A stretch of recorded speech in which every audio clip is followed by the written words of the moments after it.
Okay, so recently I came upon this post on X. It said, why are men failing? Because they are playing video games instead of chasing big dreams. I lost 3 years to World of Warcraft and all I have to show for that is a level 70 Night Elf Hunter. Don't make the same mistake. Okay, let's get into it. Now, I'm not belittling this post at all. This might be true for the person who wrote this post. World of Warcraft was a big problem at some point for many people because of its addictive qualities. But to me, this is an overgeneralization that I've heard last about 20 years ago. And it boggles my mind that I am seeing it today. Now, just to get it out of the way, first of all, this post doesn't open up when the game was played. To get to level 70 nowadays, I think it doesn't take 3 whole years. That means you either play 2 hours a day or you're playing a vanilla server that has like a lot of leveling and grinding to it that you can get to that point. Now, what I think is that this player played WoW back in 2007, or that's about the time when he quit. The game was released in 2004, and at the beginning you could only get to level 60, and in 2007 they released Burning Crusade and you could get to level 70. And that is a 3-year period. Back then, WoW had really addictive qualities to it. It was a long game. The leveling took a long time because, well, you didn't get that much XP, etc. from little mobs. And I even remember playing it a lot back then. And this post would have been valid 16 to 20 years ago. This just shows to me that people who are not gamers anymore, they're just not up to date what games really are nowadays. Now, in today's video games, the length of a video game is about 20 to 100 hours, maybe a little over 100 hours, depending on the video game, unless it's Baldur's Gate. And it just boggles my mind that there are different kind of medias to consume, just like Netflix and YouTube, and people can binge watch them all they want, but nobody ever says that they're failing when they're binge watching. Now, just some quick math here. Let's say that you are binge watching one season of your favorite show. That season has about 10 to 20 episodes, depending on the show. One episode is about 1 hour long, so that's about 10 to 20 hours of your life. Now let's go to some deeper math. I've got some notes here, and the example that I'm using is Supernatural.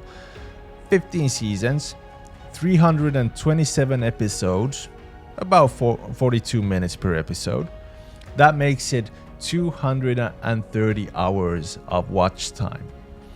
If you watch 8 hours a day, that's about 29 days. And what I've come to know, that people that love to binge watch shows like Supernatural and recent video games, they see no problem at that. Now, a lot of research has been done over the years about video games, and one of them, for example, is that people who play fast-paced games like first-person shooters, they have a faster reaction rate, making them better drivers. The old days of accusing video games for shootings and bad driving and etc. and stealing cars and stuff like that, they're long gone. Now, for the next part, I'm still sticking on to WoW, and I'm going to tell you that back in 2007, when we played WoW, instead of hanging out behind the mall and smoking cigarettes and maybe drinking beers and stuff like that, we were having a good time in a different kind of environment.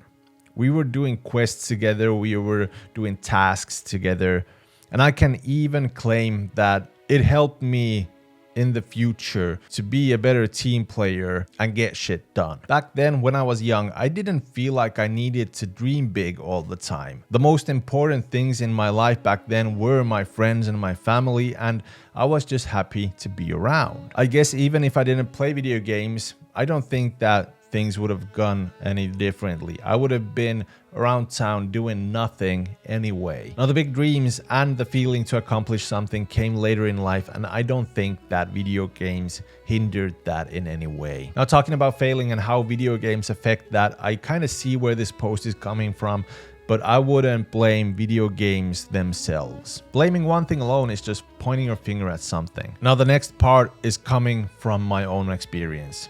Back when I was 13, I experienced great loss. My best friend died in an accident. Back then I played a lot of games like Final Fantasy VII because FF7 was a game that dealt with the issue of dealing with loss. That said, back then video games were an escape from reality. Even though FF7 helped me deal with that loss, it doesn't change the fact that it was an escape mechanism from reality. Now, if I would have been any older, if I'd had big dreams and things I wanted to accomplish, I would have blamed video games myself and not the actions and choices that I made. Now back to the positive things. Because of video games, I socialized, I found friends. Back when I was a kid, I had Final Fantasy VIII in my backpack. Next to me was sitting a classmate that I didn't know before. He saw the cover of that game and started asking me questions about it because he had that game, if I needed help with it, and he became my best friend. Over 20 years later, I was his best man in his wedding. We knew each other because of Final Fantasy, nothing else.